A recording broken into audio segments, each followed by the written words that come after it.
Michael Jackson chegaram à Suprema Corte de Los Angeles e foram recebidos por fãs com pancartas que pediam justiça.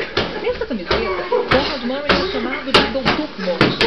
O promotor David Aubrey abriu a audiência com uma foto de Michael já morto em Lake Hospital. Ele é de cardiologista comprou durante 2 dias mais de 15 litros de Propofol. O anestésico foi aplicado no ar em quase todas as noites. Before Michael Jackson dies. O promotor também acusou o médico de negligência por ter demorado 24 minutos para chamar o resgate depois de encontrar Michael inconsciente.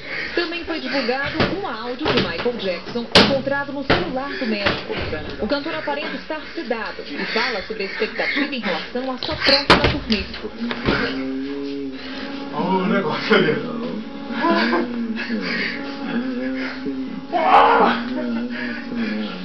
A defesa alega que o cantor causou sua própria morte ao se automedicar enquanto o cardiologista dormia em outro quarto e que Michael já estava morto quando o médico